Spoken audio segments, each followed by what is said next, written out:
Simple as that. Simple as that, really. This is a real involved organisation. This is organised crime, really, isn't it? It's organised. That's what they call it. Yeah. It is organised. If it was disorganised, it wouldn't last long. Yeah, so right. It's got to be organised, and it's run like most businesses are, but you haven't got the paperwork. It's simple as that, the system you work in. So was your dad the guy at the top, would you say? Or? He was considered to be the top guy who controlled it from Spain into England. He was convicted in Spain. That was bringing it in from Morocco, and that was like a 1.5 tons of hashish, I think. He's out next year, and I think he's planning on being retired now. Wow. I mean, how much would he be, if you don't mind me asking, how much would he be earning from smuggling? I mean, in Morocco, if you're buying it, say you're buying it like 100 a key, and you're selling it at like a grand a key here, that's wholesale, so it kind of gets sold, but you're making a hell of a lot of money. So £100 a key, yeah. And you're selling it for $1,000 Yeah, a once key. you get it here. I mean, there's a lot of profit. You've got things to pay out on the way, yeah. And you can pay people well, but while that's going well, you're doing brilliantly. Yeah. Because at some point, something will go wrong, guaranteed. It's like it's just like gambling on roulette. Yeah. You know, you go red, red, red, but at some point, things just go wrong. Do you think the UK Borders Agency are doing a good job in deterring smugglers? Well, evidently not. There's only so much they can do. They can't physically go through everything. You can't scan lorries the way they would like you to think they can.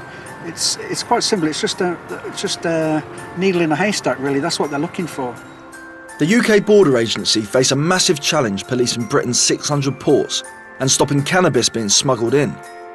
Smugglers use all kinds of clever ways to sneak cannabis into the UK without being detected.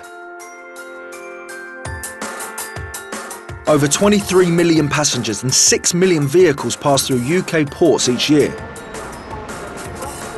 Officers use a combination of intelligence leads and experience when deciding which vehicles to select for inspection. Well, the main thing is obviously we are tasked with looking for various things. That may be people, clandestines hiding in lorries. It may be looking for drugs, it may be firearms, excise goods being smuggled in. So the officers who are making the selections, we're making it for a specific reason normally. The concept we look for is space. If there's a space, doesn't matter how big or how small, it can be filled. And that can be filled, be cannabis, any other drug, or excise goods. This French lorry is full of egg crates and has been picked to be searched. The officer has a routine set of questions that the driver needs to answer. Did you see this loaded? Did you see this put on the lorry? Yeah. Do you understand? No drugs? No guns? No pistol? No gas? No knife automatic? Flick, stab? No. Okay. Yeah, obviously we don't all speak different languages, so we try to speak to them in their own language, but of course it's not always very easy. My French is very limited to when I was at school, but they do understand some of the things that we say to them. The officers deploy an X-ray machine that's capable of seeing through steel containers to continue the search. The driver now has to wait to see if he's in the clear. Go ahead, Image. Yeah, the number is clear to go over. Okay. Received. The image operator has said it's clear, the image is clear, so he's okay to go. We just need to give him the necessary paperwork to get him out the outgate. Last year, the UK Border Agency seized 24.5 tonnes of cannabis, 80% of the total amount captured in the country. But stopping the drug at Britain's ports is only one half of the job. The other half is to do the same thing at the UK's 63 airports. I'm at Gatwick to see exactly what the officers do. Where do you find most of your cannabis coming from? The majority of the cannabis we seize comes from Jamaica. And why is it Jamaica then? Why, or the Caribbean specifically? It grows there. Right. Simple as that. It grows there. We obviously get small amounts, personal use amounts coming in from all over the rest of Europe and the rest of the world. But for our purposes, what we're really looking for are suitcases full of cannabis. Right. And we get that in the main from Jamaica. So people actually transport cannabis in suitcases? More or less, yeah. It's a suitcase full of cannabis. The drug is hidden in a variety of ways.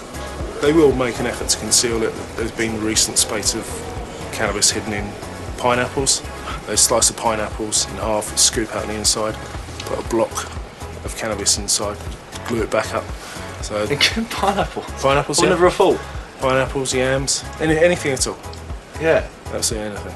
It's pretty bold, isn't it, really? It's Well, it keeps someone employed over there and it keeps us busy here. Yeah. There are an estimated 10 million suitcases arriving at Gatwick each year, so officers have to be selective which ones they choose to inspect. I've always wanted to know what happens to your suitcases when they come off the flight. I'm going to find out. The UKBA officers use a combination of sniffer dogs, X-ray machines, tip-offs and intelligence to detect cannabis in luggage. So would it come up as like a really dark, dense blue or something? Just a slightly different colour. I personally prefer looking at the black and white screen. Oh, okay. Just find it easier. That one looks like loads of... Yeah, there's loads of bottles in there. You get a lot of alcohol, lots of rum coming off these flights. And it's rum. White rum. Any bags that look suspicious on the X-rays are checked using legal powers. Coffee. Yeah. We didn't find any cannabis on this particular flight from Jamaica. So we found coffee, we found condoms, we found seaweed, we found yams. We didn't find any cannabis, but they are finding cannabis on a weekly basis here at Gatwick. The officers may have been empty-handed at Gatwick, but another team at Heathrow have got several hands full. They've just uncovered 160 kilograms of cannabis in 3 cardboard boxes, which has been sent from South Africa via an air freight cargo company. Okay, another 3 kilos, that's the last of it. The drugs are removed and will be locked away, but whoever arrives to pick up the repacked boxes won't suspect a thing. An investigation team have been on stakeout for 36 hours watching the depot, waiting for the drugs to be collected. The team have received a call telling them that a man has arrived at the air freight depot to collect the boxes, so the officers need to catch him before he gets away.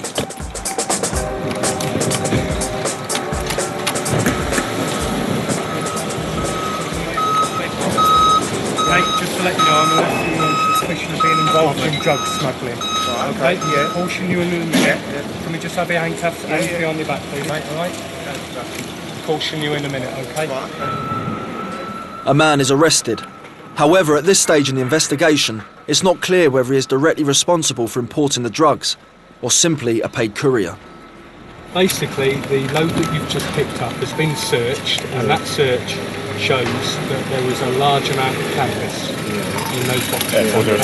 And I suspect that you have committed an offence of drug smuggling. Okay?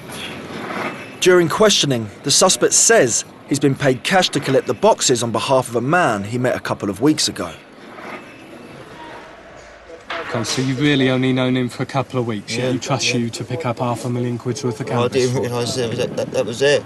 Well, you must have known it was off. Yeah, but I didn't know there was, you know, I don't know, just didn't know what I thought. I was thinking it was Christmas and trying to keep your head above water. The suspect confesses that he has some heroin on him. Thanks for telling us and being honest about what you've got. The police are just getting a police van here. Yeah, I know. In view of that, they're going to strip search you, okay? I know it's a cold evening. Put the heaters on. Yeah, I'm sure they'll put the heaters on for you. They'll get that over and done with as quickly as possible, and then we'll be taking you off to the nearest police station. The man was bailed pending further investigation. Smugglers tend not to work just office hours, and neither do the staff at the UK Border Agency. So I'm sitting here at home, I've just put a new clean shirt on and done my hair because I'm going out for some dinner, so I thought, because I got a call from the UK Borders Agency demanding that I come to Felixstowe right this second because they've had some sort of a cannabis job on. I think they found something in a trailer. Don't know much more than that, but I'm here now, so I should find out.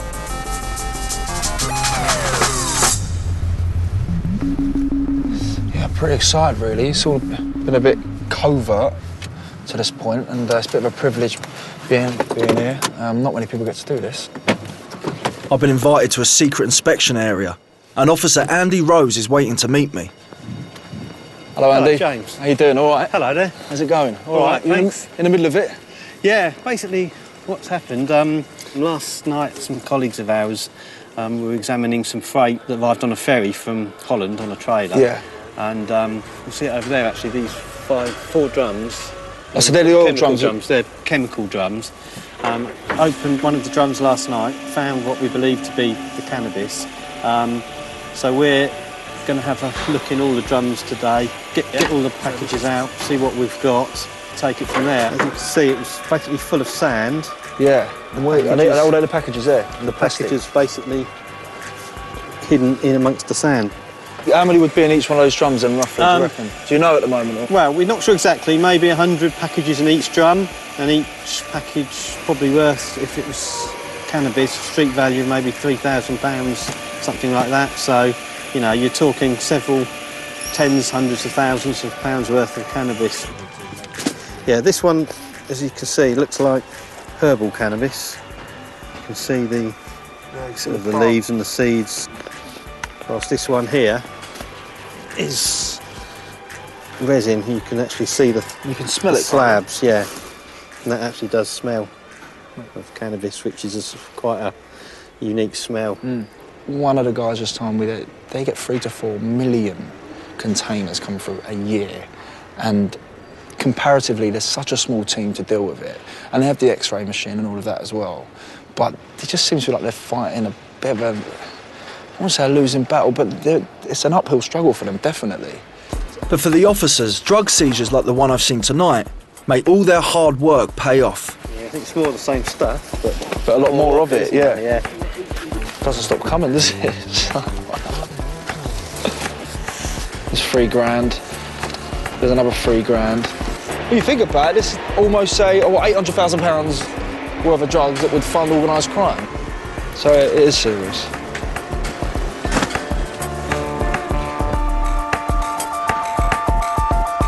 But the thing is, there is a certain amount of excitement and silliness I find in this, because it's ridiculous. You keep putting more and more and more and more and more and more drugs out, and you know, these guys obviously have done this before quite a few times, and they're just going about their business. But for me, it's staggering.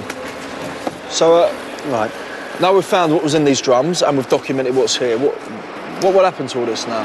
Right, we'll get these all bagged up, and then we'll transport them to a secure location. So the goods are all safe, they're not going to go walkabout. Yeah.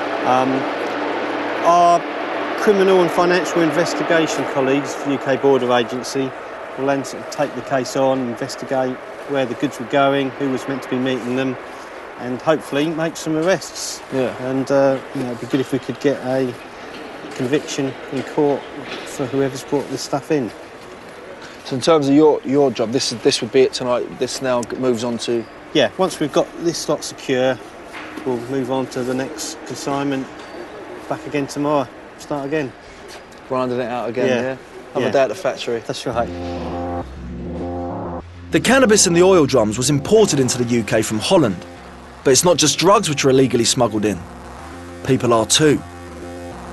And some of them to specifically work in British cannabis factories. The properties they work in are often ordinary-looking houses, rented out by gangs who pay landlords 6 months cash up front for no questions asked. The gangs may rent out several properties at a time. Today, Avon and Somerset police are raiding suburban houses in Bristol after thermal imaging revealed unusually high levels of heat coming from the buildings. The helicopter's done a flyover on all of them, and they all come back with what it describes as abnormal heat sources, i.e. the house is much hotter than the one next door. It's basically, putting it in simple terms. It's quite common to find Vietnamese nationals within the properties over, certainly this side of the Bristol. The family will save up back in Vietnam to pay for someone to get brought into the country illegally, more often than not, and then they'll be initiated into some kind of organised crime group, which a lot are based in London, and then sent out to all parts of the country to live in houses and to look after the cannabis plants. And if they can get away with 1 or 2 crops from those houses, then you know that money would last the whole family for the rest of their lives back in Vietnam if they can have a couple of successful grows.